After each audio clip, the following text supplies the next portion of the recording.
make sure you get yourself in there.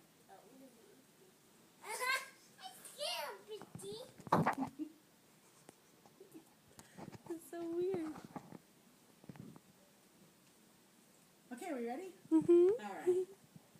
Thank you so much for being here today. My name is Shelley, and I'm going to talk just a little bit about my Scottish culture. By show of hands, how many have been to a Scottish festival? That's awesome. I'm going to give you just a little taste of what you might have missed if you haven't been to one. Scottish festivals are held all over the country and internationally. Idaho hosts several events, the largest being the Boise event, which happens in late September. But other communities, including Mountain Home, Twin Falls, and Emmett, also have annual events.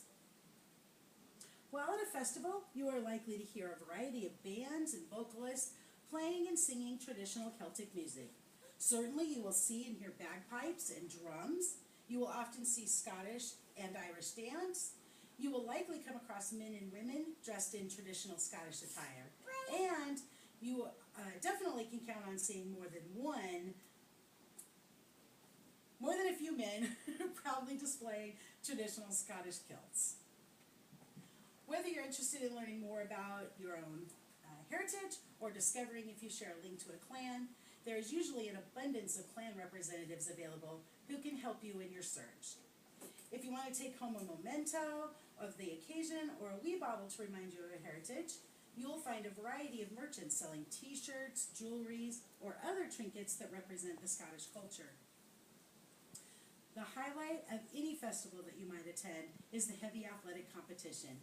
Men and women from all around the country and sometimes from around the world participate in the Highland Games. Let's take a brief look at the history of the Highland Games. According to history, kings and clan chieftains would host annual gatherings. Like modern games today, competitors all around the area would gather to compete in a competition that would ultimately decide the best warrior among them. The chosen warriors could be named to be guards to the king or given a place of honor within the military ranks. Highland Games were held in Scotland, throughout Scotland, until England defeated the Scots at the Battle of Culloden in 1746. At that point, England banned the Scots from playing their bagpipes, wearing the traditional clan tartans, and they could no longer bear arms. As a result, the ever-resourceful Scots found alternative to these banned weapons, using natural resources from their land.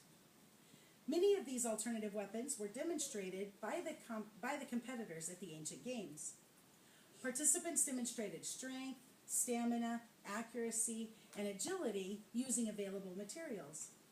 Caber tossing, wrestling, archery, and foot races were among the challenges warriors would compete in. So, what sort of events do you think you could expect to see at a local or national event today? Just like the warriors of the past, today's athletes compete using the same sort of materials to demonstrate their skills.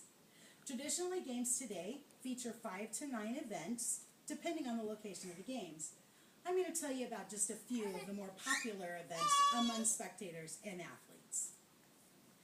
The first of these events is the sheaf toss. And I did say sheaf toss, not sheep toss. In this event, competitors use a pitchfork to hurl a burlap bag packed with straw and metal weights vertically over a raised bar. The bag weighs about 20 pounds for men, about 10 pounds for women, and scoring is based on the progression of how high the competitors can toss the sheaf over the bar. The world record for the sheaf toss was set on April 17, 2010 at Games in Huntsville, North Carolina, by an athlete named Eric Fraser. Eric tossed the sheaf an amazing 36 feet 1 inch. Another popular event is the Scottish hammer. The hammer is actually a 16-pound ball bearing with a long, slender handle attached to it. The athletes swing the hammer in a circular motion over their heads several times before releasing it to send it flying across the field. Scoring is based on the distance the hammer travels when it hits the ground. Yurli Cedic holds the world record for holds the world record, which he set at a Games in West Germany on August 30th, 2014, when he threw the hammer a remarkable 284 feet, 63 inches. And finally, the ever-popular caber toss. The caber toss could be considered the most impressive of the heavy athletics. In this, the caber weighs about 120 pounds and is about 20 feet long. The athletes have to crouch down, cradle the end of the caber in the palm of their hands, rest it against their shoulders, and rise to a standing position.